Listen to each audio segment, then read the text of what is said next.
Is this thing on? Welcome back to Big Mouth, and fancy seeing you here in June. I'm very welcome, my friends, and especially my enemies. Come in, sit down, no touching. I don't do the touching. Hello and welcome back to Big Mouth. And if you're feeling really charitable today and you think I'm looking pathetic and sad and unhappy, maybe you should smash on that subscribe button if you're brand new. And if you think I'm really pathetic, smash that like button. And if you really think this guy is a lost cause, head over to Twitter and follow me at Movies TV Mad. And welcome to Friday's edition of the DCEU Daily. And today we are attempting to do something really different and really ambitious. All right, not that ambitious. Today I am going to be doing my top 23 DC live action movies. It's the Hall of Fame for DC movies. Are you excited? Do you want to know what's in this list of 23?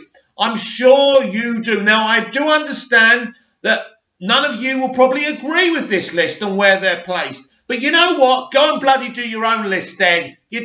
My list isn't universal. It's just in my opinion. And do you know what? It was really hard. I was swapping positions about. There's a lot of good movies in here. There's some bad movies in here. But there's some awesome movies. I mean, I've been watching DC films since I was about, 8-10 years old, or when I first saw Superman the movie. So we are going to do this. This is the DC Movie Hall of Fame. So let's do this. At number 23, it's Superman 4. Yes, at number 23, it's Superman 4. So why is Superman 4 the bottom of my list? Do you know what? As a kid going to see this film, I quite enjoyed it. I thought it was really, really good. All right, not really, really good, but I liked Nuclear Man. I liked that kind of, those footsteps where he burnt his footprints into the floor. And of course, Christopher Reeve was as charming and as awesome as ever as Superman. But really, this film was, if you talk about Justice League and a film like that, what they did to it, well, this film goes beyond worse than that. Because Superman 4, The Quest for Peace, was a film where the screenplay was written by Christopher Reeve, and he wanted to do a real-world story. Now, Tom Mankiewicz, who basically wrote Superman the movie, said you should never have Superman deal with real-world issues, but Chris wouldn't hear it. The problem really wasn't the real-world issue dealing with nuclear weapons and things like that. It's a pretty cool idea. Why can't Superman save us from those things? That's the question. Again, probably best to steer away from those things, but they cut the budget because Warner Brothers distributed the movie, but they didn't pay for the movie. That was Golan Globus. That was the Cannon Group Inc. And back then, Cannon were doing films like Masters of the Universe and films like that.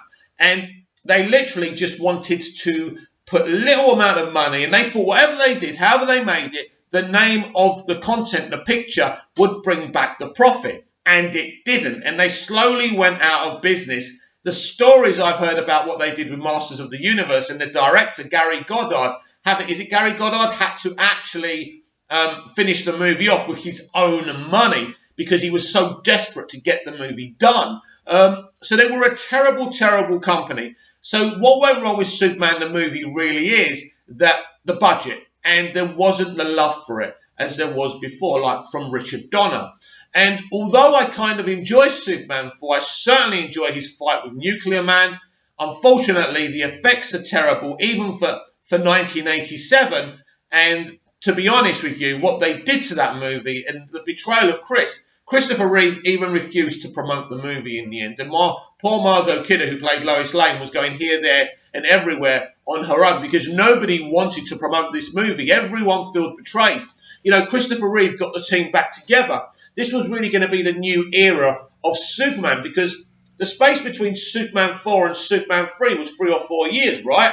And Superman 3 wasn't a big success either. It did about 100 million, which was quite good back then. But unfortunately, people didn't like many Superman films, but fans were very, very disappointed with that one. So that's Superman 4. So what's next? At number 22, it's Justice League. Yes! Shiver my timbers. How did Justice League escape being bottom? Well, because Superman 4 is a worse situation and a worse movie. Justice League is at the bottom because of the way the studio treated Zack Snyder. We could have had one of the best CBMs ever made, but instead they got him to rewrite script after script. He was driven out, and then they used his daughter's suicide as the excuse for why he couldn't continue the movie. So, look, we talk about this every day, and I don't want to go over and over it, but there are some... Look, I've always said it. I thought Joss Whedon did amazing to put out a film, and he literally reshot the whole film to put out any content on the schedule of the original release date. And I don't blame Joss Whedon for the situation. The situation lies with Kevin Sugihara. The situation has always lied with Kevin Sugihara. But even though I think elements of Justice League are okay, I remember watching this film and it really upset me and it really, really disappointed me. Release the Snyder Cut. So Justice League is at number 22. At number 21, it's Batman and Robin starring George Clooney as Batman. George Clooney has gone on to have a pretty good indie movie career, and I respect him for that. But at the time, he was Hollywood's darling. And the problem is with being Hollywood's darling, they want to fit you in or fit you up, whatever the term you want to choose, for every single massive role. So everyone wanted to cast him as Superman, Batman, Spider-Man, this one, that one. So unfortunately, they got him in as Batman. It never worked. I mean, there were some good things with Michael Gough's Alfred, with him dying in that film. And George Clooney did the best that he could do. But he was no Batman. His voice did not work. He was no Batman. It didn't work. This is why you don't get a superstar in these roles, right? And look, I don't think the movie's terrible. I mean, Arnie Schwarzenegger's not the best actor. I thought he was a kind of amusing Mr. Freeze. Chris O'Donnell I actually love Chris O'Donnell as Robin. I think he did a really, really good job. And I love Poison Ivy in the film. There are elements of this film that are really, really good. But unfortunately, it is one of those films that's really overcrowded. Not that I'm not one of these people who minds overcrowded movies with lots of villains if it's done properly. But unfortunately, this film falls down. And I mean, it's got a great opening sequence as well with Batman and Robin fighting Mr. Freeze. I love it. I remember sitting there with my mate and really enjoying it. But it's not the greatest of films, and it's let down with its poor casting choice of George Clooney as Batman. Because if you don't get the Batman casting right, how can you have a film? But I still enjoy it. I still go back and watch it and think it's okay. But unfortunately, they just didn't get that movie right ultimately, and that's why it's there. So, number 20, Batman Forever. I quite like Val Kilmer as Batman. I think the film is okay. I mean, Nicole Kidman is literally just there so we can think to ourselves, cool. You know, let's be honest about it. Let's not pretend. She doesn't really do anything. Dr. Chase Meridian is a plot device because Batman is still having flashbacks and is still haunted by the death of his parents. They're still going over that one again. So I thought Val Kilmer's performance was good. I think Jim Carrey's an amazing Riddler. Tommy Lee Jones's Two-Face, of course, nothing of the quality of The Dark Knight, of course. But it's okay, but they skip past the origin story. At least with Jim Carrey's Edward Nygma, we find out how he becomes the Riddler. He's just there. He's just another villain. And, you know, Harvey Two-Face in the graphic novels is pretty brilliant. And, you know, obviously he was Harvey Dent, right? And he's got all that backstory. And not to show that is really cheating. So as a good action superhero movie, it's okay. It's brilliant in places. As I say, Val Kilmer, I think, did a solid job. But ultimately, it weren't never getting up any higher in my Hall of Fame. So what's next? Number 19, Superman 3. Superman 3, I remember renting this out. Well, my dad bringing it home because he was next door to a sweet shop, his travel agency.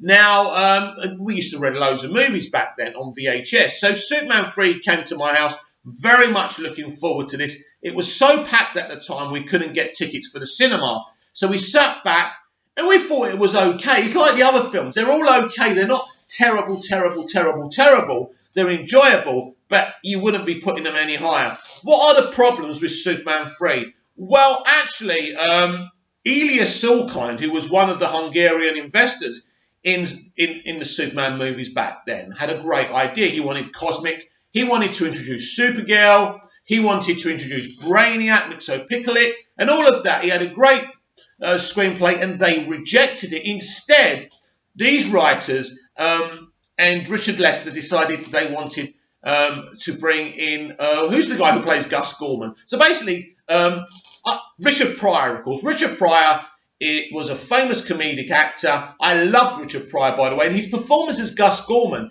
is really, really good. He's an entertaining character and a very relatable and likeable character.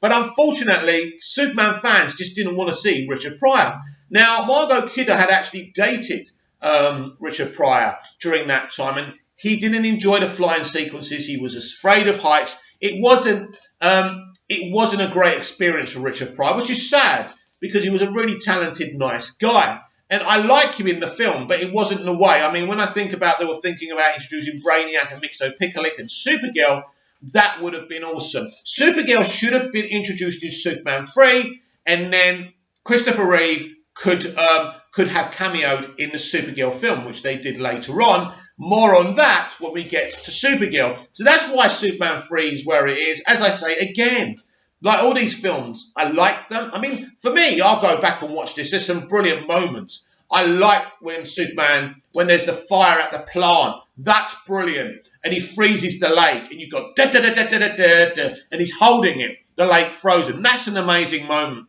Superman fighting evil Superman, an amazing moment. Robert Vaughn is an okay villain. Robert Vaughn was a really capable actor, definitely. But they only had him there because they couldn't bring Gene Hackman back. And there were so many other things they could have done, but they simply wasn't ambitious enough. And that really was the beginning of the death of the Superman movie franchise. And it started so well with Superman the movie and Superman 2. And we'll talk about Richard Donner and what happened. But really, if Donner had stayed and Mankiewicz had stayed, we would have had a Superman 4 and a 5. I mean, we just would have had films. This would have been a franchise that would have gone on and on. Unfortunately, Warner Brothers didn't have the power back then because the Sulkinds were putting the money in. So we'll go through that when we get to Superman the movie and Superman 2.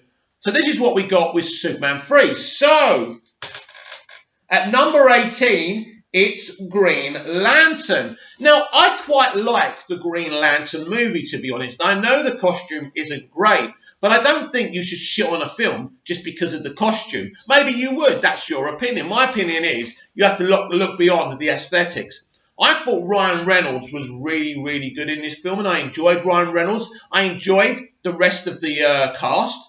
We had Tim Robbins in this film, for Christ's sake. We had, the actual stuff that we saw on Oa was amazing. The opening to it was amazing. And I thought we had a great Green Lantern. And I forgot, obviously, the guy who plays the villain in Green Lantern. You see, I'm no good with names already. Played the villain in Shazam, of course. And what a great performance. I forgot the guy's name. I didn't come in prepared. I never do I? Anyway, basically, I think Green Lantern is a really good, capable film.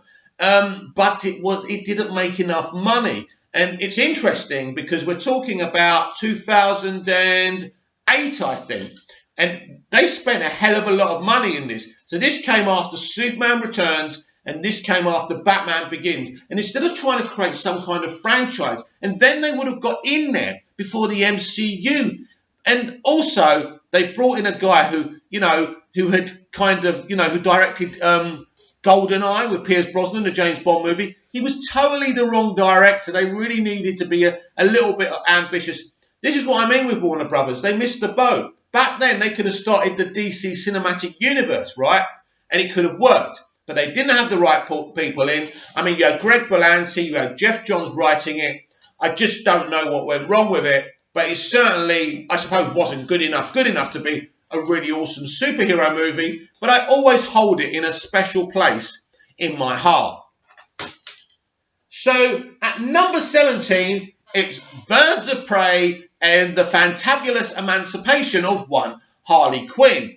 Now, the reason it's no higher because I think this is a really solid, I stuck up for this film. I think it's a solid, good comic book movie, but it's nothing more than that. I think, obviously, that Ewan McGregor is excellent as a villain.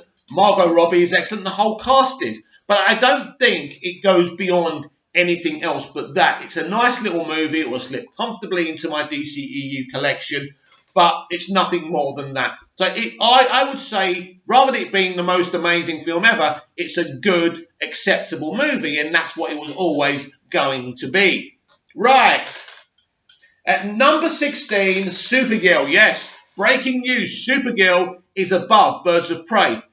Supergirl, when I first saw Supergirl, I know that people say this film hasn't aged well, that it's not a good movie, but for me, this film will always have a special place in my heart. And Christopher Reeve refused to cameo in it, and that was a big mistake from the Salkinds. They really should have persuaded him to do it, because it would have given the film more credence.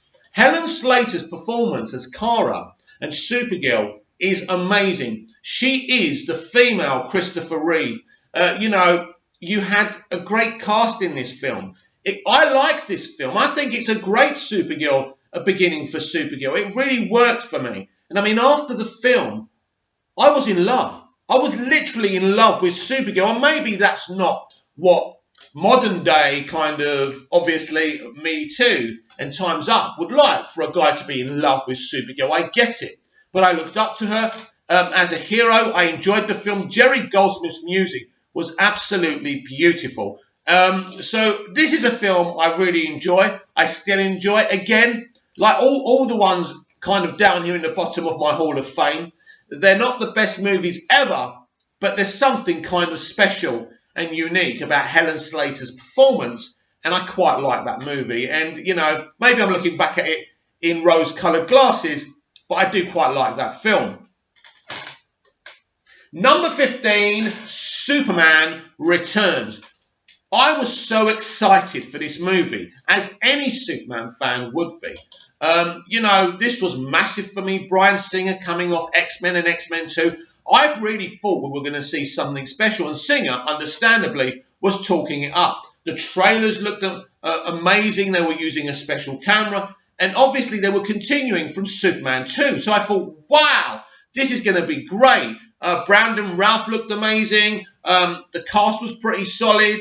And I had high hopes. Even when I first saw it, I quite liked it. But I think if you didn't grow up with those Superman movies, like Superman the movie and Superman 2, you really weren't going to be really excited about this film. Again, it's like many films that we have in the bottom of our lists. It has got elements that are great.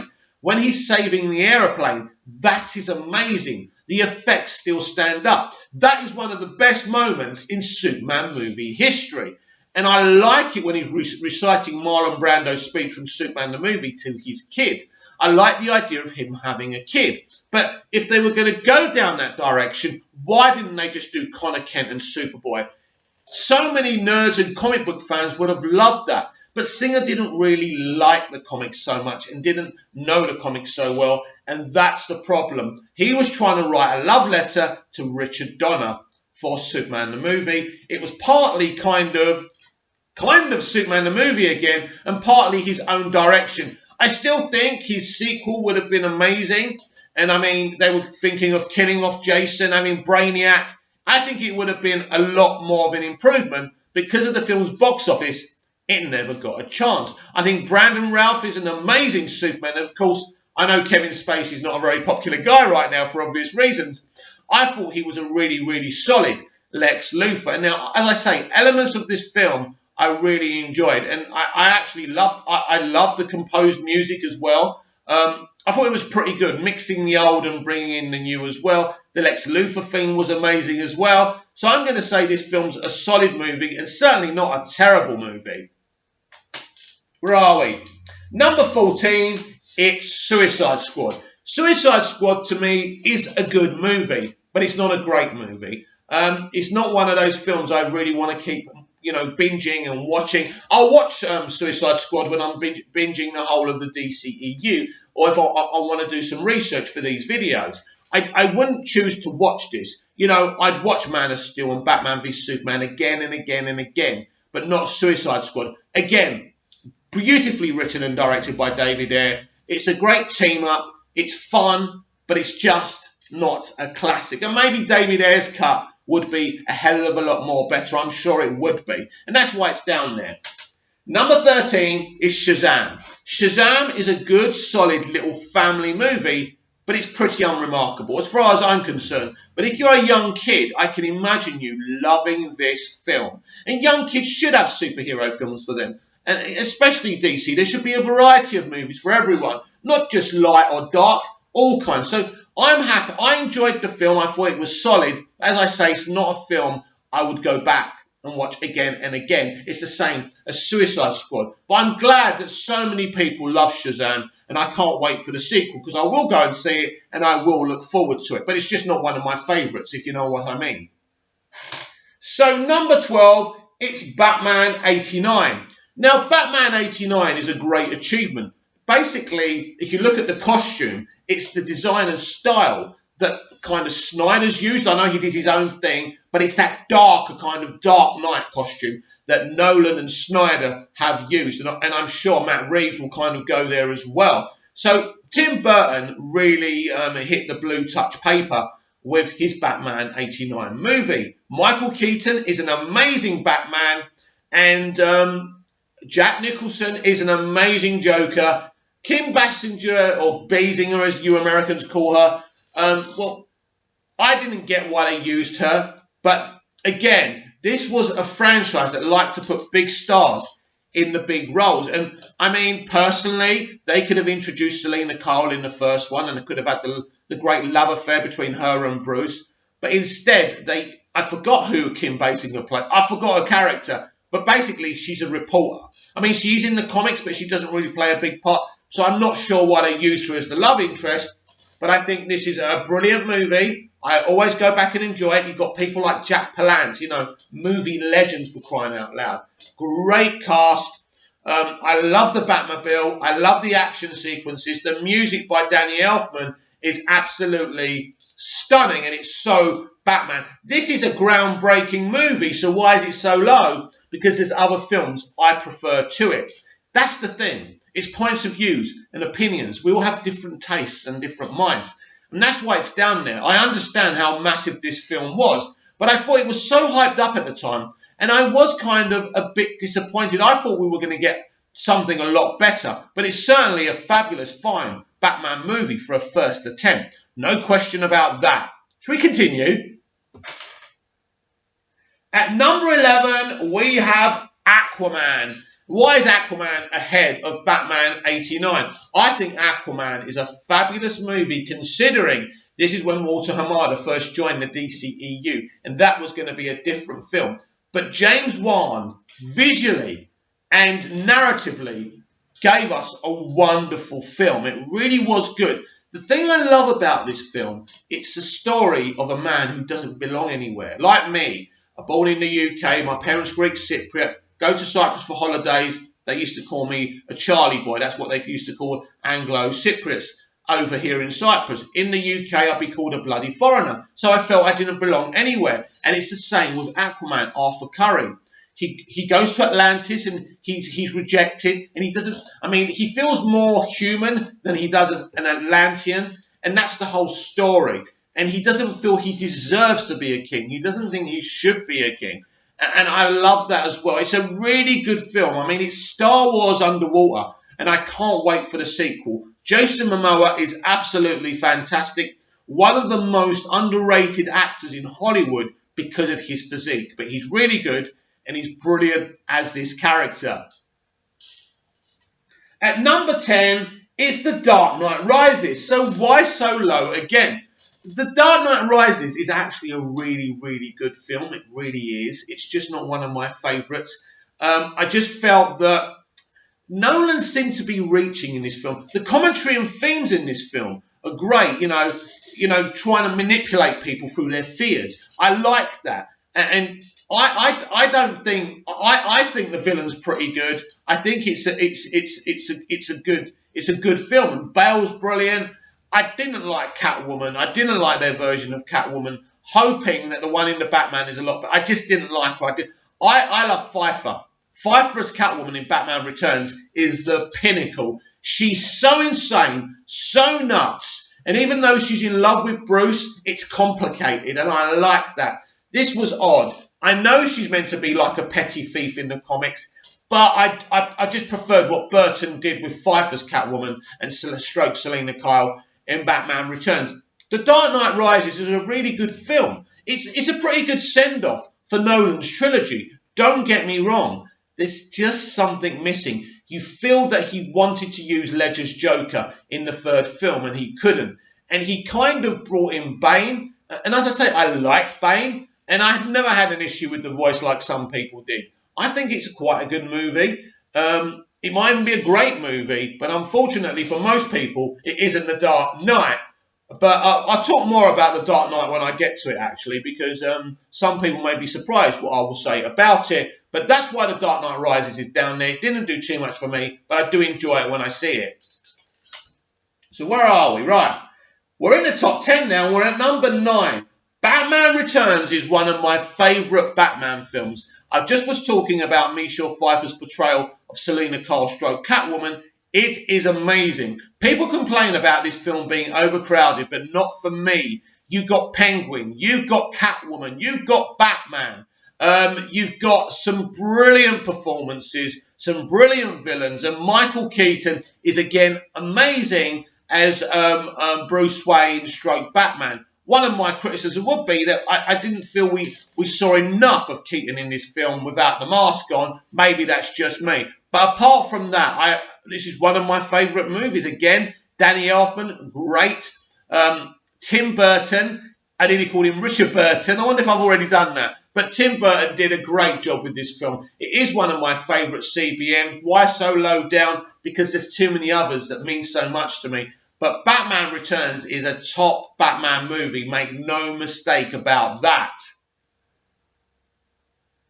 At number 8, it's Superman 2. Superman 2 is still got a special place in my heart. Because as a kid, I'd never seen superheroes and supervillains battle. And the special effects for back then, 1980, were sensational. I mean, we know that they sacked Richard Donner, and he already shot most of Superman 2, but they brought in Richard Lester because Donner didn't get on with the Salkinds. Tom Mankiewicz left. It was a big tragedy. But I do think Lester gave us a brilliant film. And as I say, the battle between Superman and the 3 villains from Krypton were amazing. Terence Stamp was an amazing General Zod. It really is a fabulous movie. I'll say that's one of my favourites. No question about it. Christopher Reeve was amazing, of course. He always was. So, number 7 is The Dark Knight. Now, I think The Dark Knight is a sensational film. I'm taking nothing away from you lot who love Ledger's performance. And Ledger's performance is fabulous. But in Batman Begins, we really saw a great character story of Bruce Wayne and how he becomes what he becomes. For me, it's just fabulous, Batman Begins. And I felt that The Dark Knight didn't give Bale the stage to do what he does best, which is perform. Ledger got the stage, and for me, Bale was sidelined, which meant Bruce Wayne was sidelined a lot. He was like a guest star in his own film. That's one of the things that always disappointed. But basically, this is one of the greatest movies ever made. Make no mistake about it. And again, it's about personal perspectives and what I like more than other stuff. The Dark Knight is an amazing film, and the way they finish it is amazing. But for me, it's not one of... I wouldn't have this in my top 3, and that's just my opinion. At number 6, it's Todd Phillips' Joker. Yes, it's above The Dark Knight. Joker movie is something extremely special. It really is, because not only is this an Elseworld Joker story, but it's about mental health. And for once in the entertainment industry, when they make commentary about something, it's absolutely compelling to watch. Phoenix's performance is riveting, and you feel for this guy where he starts and where he ends up. You don't particularly feel sorry for him when he's the Joker. He's so far gone, but his mental health has led him to this. And the non-support from the government at that time and in that story is the cause. It's an amazing story. It's a singular story, and it is Phoenix's story. And what if he deserves his Oscar? Todd Phillips deserved to win an award, win an Oscar for Joker. He didn't get it, but that doesn't take away what a brilliant film Joker is, and that's why it's in my top 6. And I do prefer it to The Dark Knight, because The Dark Knight isn't a Joker story. The Joker's the villain, and he's one of the greatest villains we've ever seen in a CBM, don't get me wrong. But this is something extremely special, and by the end of it, you feel like you need to see more of this story, and I think that's the clever thing about it. You know there's more of a story to tell, and it's a mystery box story as well, which I really like. But the commentary, the performance, the way it's directed, it's one of the greatest films I've ever seen. No CGI, no big superhero, supervillain battles. Not that that's a problem to me, but an amazing film, and it really gets you here. And also, you know, with all this be kind hashtags around, it really makes you want to be a better person. So that's Joker at number 6. At number 5, we are in the top 5 now. So where are your favourites going to be if I haven't read them out? Well, at number 5, it's Batman v Superman, Dawn of Justice. I'm sure this is going to upset a few people. Batman v Superman is doing Batman v Superman the indie movie way, the indie movie style. And it's absolutely a fabulous movie. Of course, I'm talking about Batman vs Superman, the extended edition, not the horrible, crappy theatrical cut, which was cut by some guy, you know, eating McDonald's and editing it at the same time. Nothing to do with Zack. They cut too much of the film down. It was badly edited, badly presented, and they had no choice but to get Zack to put out his vision, which should have been released, should have been the theatrical cut. You know, the crazy situations with Warner Brothers and the way they were treating Zack had already started with BVS. Fabulous performances by Ben Affleck. Ben Affleck comes in as Batman Bruce Wayne. He is brilliant. Gal Gadot is introduced as Wonder Woman. Wow. For someone who has very little acting chops or experience, she did a fabulous job. This woman was born to play Wonder Woman. She's strong, she's dynamic, and I love it in the end fight sequences with Doomsday, how she's enjoying it. And that's great acting. The end fight with, or just having Superman, Batman, and Wonder Woman standing there together and then fighting Doomsday. It's an amazing end battle. I don't care what anyone says. And I like the Doomsday design. Lex Luthor in this film, played by Jesse Eisenberg, is off the scale. He's absolutely fucking nuts in this role. And I love his insanity. He's a really, really messy Lex, but he's an intelligent Lex. Lex Luthor should always be intelligent. He manipulates Batman and Superman. He manipulates that fight. And it's amazing. There really is the threads. Because Superman has an arc in this film, and so has Batman. And they come together, and when Affleck and Cavill are on the screen together, you really feel it's the ultimate Batman and Superman. A brilliant film, directed beautifully, uniquely by Zack Snyder, and written wonderfully by Chris Terrio and David Goyer. This is one of the great movies, one of the great CBMs. But again, this was a difficult decision. It went higher, then it went lower. These are my decisions, but I love BVS and make no mistake about it. So then we've got number 4, and this is controversial because I put Wonder Woman above BVS. So why is Wonder Woman above BVS? Wonder Woman was a film under a hell of a lot of pressure. When it was in production, people were leaking saying the film was going to be a mess. It was fashionable to say that about DCEU movies then. This is one of the most amazing films, one of the most amazing comic book movies ever made. I discussed this yesterday. I'm going to discuss it again because it's important. This film is beautiful. Diana comes across as so compassionate, so heroic, so relatable, so likable. And Chris Pine, who's got great quality, was great casting. Chris Pine is very important, and his chemistry with Gal absolutely works. And of course, we can't wait to see the full version of Wonder Woman 1984. But Wonder Woman is at number 4 because I believe it absolutely deserves to be. It's got the charm of Superman the movie.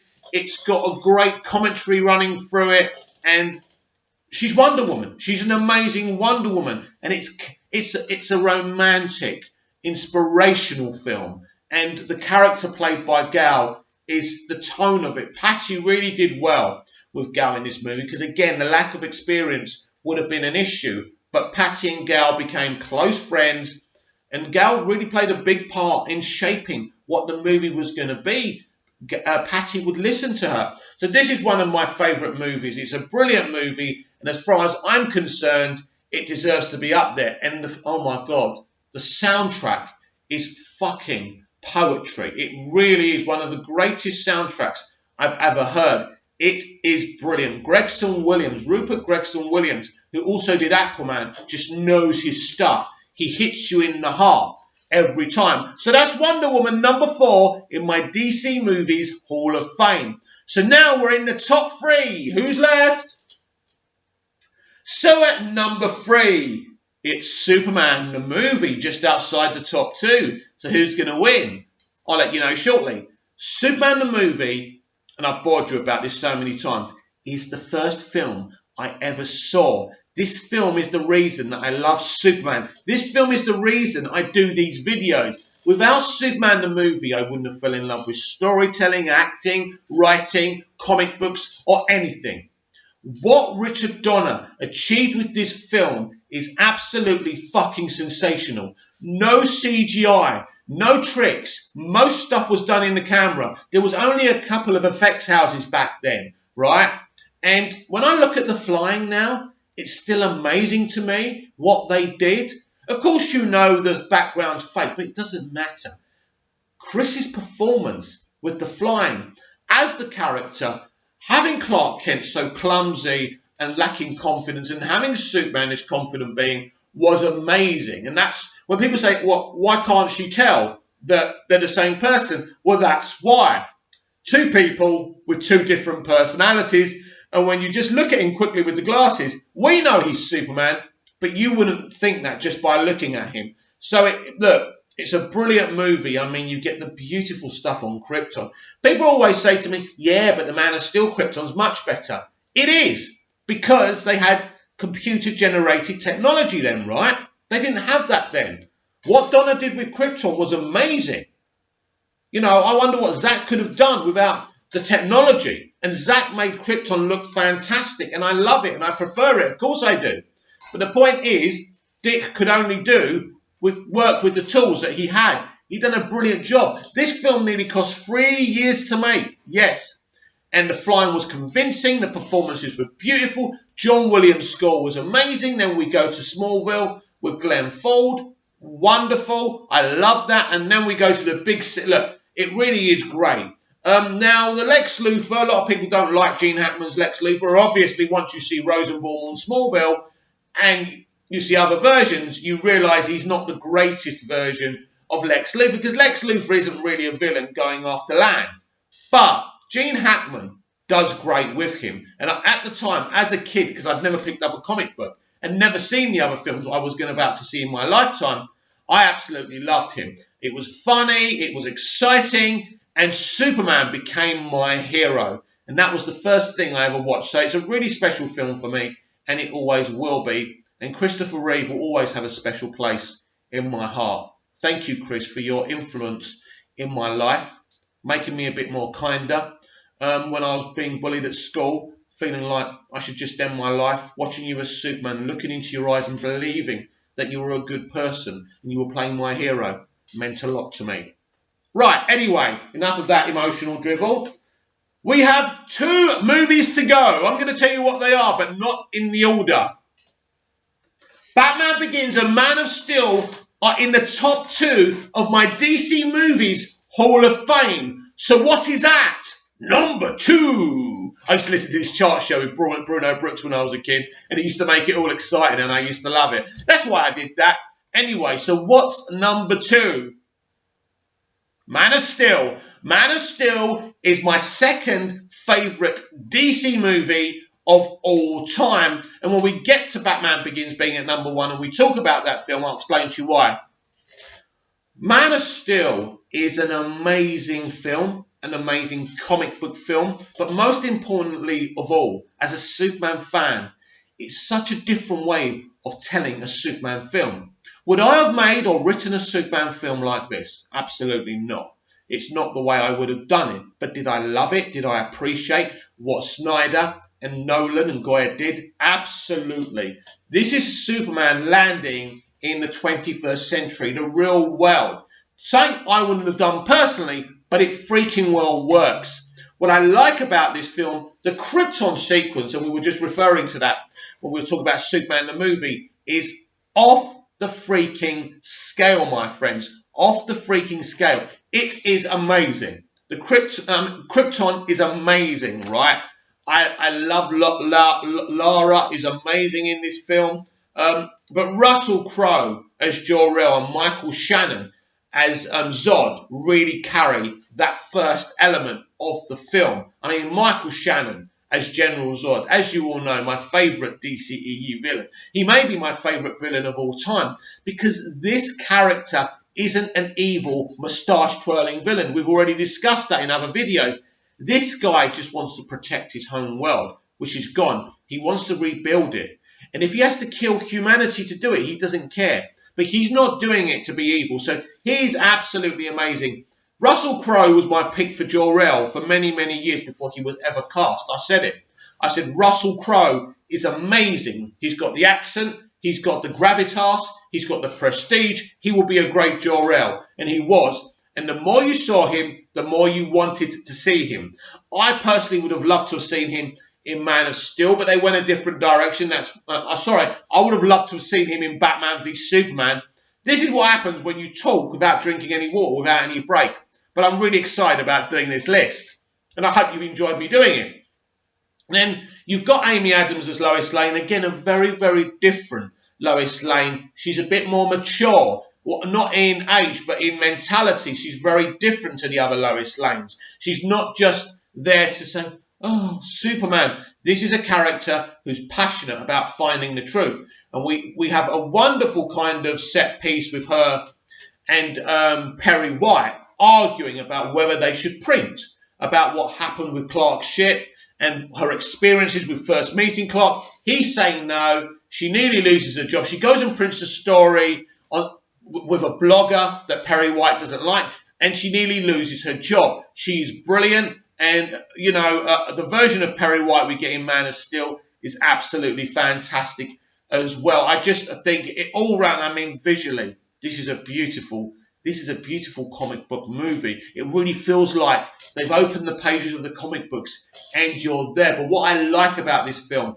this is Superman Begins. He puts the costume on, but he's not Superman. He's still Clark. He's got no training. He hasn't had his training yet. He doesn't even have a Fortress of Solitude, which I hope one day in the DCEU he actually gets, because I think that's a very important element to the comics. Bit disappointed we didn't see that in MOS. But basically, he's got to fight Zod. This threat arrives. He's got no training. He's got no help. He's got to do this alone. And brilliant. You've got Feora, who's a wonderfully strong female villain. Brilliant. Absolutely brilliant.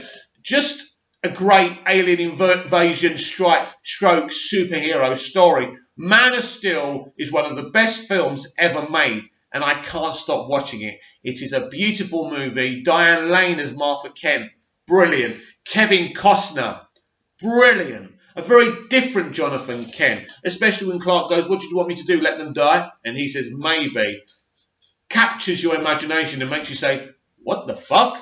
You know, but brilliant. He's a brilliant Jonathan Kent. The whole movie works for me. It's a brilliant film. As I say, one of the best films I've ever seen, one of the best CBMs.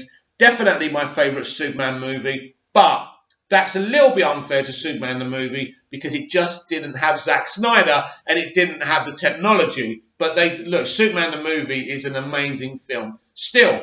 So, Batman Begins is my favourite DC movie. It's number one in my DC Movies Hall of Fame. And quite rightly so. Why? Let me clear my throat. Batman Begins is pretty much a year one Batman story. Obviously, Nolan and Goya take a few liberties with that graphic novel, but that's what it is. We meet Bruce Wayne, who's travelling the world. He's exploring the criminal fraternity, and he tries to get into the League of Shadows. But when he realises they're a bunch of nutters, he doesn't. But this is Bale's performance and Nolan's direction of Bale are off the scale, because Bale is a very, very difficult customer. He's very like Joaquin Phoenix. They're difficult people to direct, and they need someone with kid gloves to direct them. And that was certainly the case with Christian Bale. But what a fabulous partnership. And they stayed together for 3 films, and it worked. Christian Bale is my favourite Batman and Bruce Wayne, mainly because of Batman Begins. Batman Begins explores the psyche of Bruce Wayne, and both Nolan and Bale do a wonderful job taking this guy's soul and showing it to the viewer. It is a beautiful moment. You see what makes Bruce Wayne tick. You see the things that are going through his head, the fears, what he has to do. And I really loved his relationship with Rachel. Michael Caine is just an amazing choice as Alfred, a very different Alfred. So can't really imagine him being like this kind of spy when he was younger and a soldier, but that doesn't matter. He is a brilliant Alfred because Caine's personality comes in. A great choice by Christopher Nolan. But the whole point of Batman Begins and why I love it, you've got Batman, you've got the action. It's, I love Batman. Not better than Superman, but I love Batman. But this is just the best portrayal of the character. Because as I say, it's a character's soul revealed in a CBM. And this is funny because this film didn't make a lot of money. And I remember when this film first came out, I said, I'm not interested. I'm still not over Batman and Robin, But then I saw the premiere on the TV and I saw clips and I thought, fuck me, this looks amazing. Went to the cinema and I loved it. This film really spoke to me. It's just a beautiful piece of filmmaking.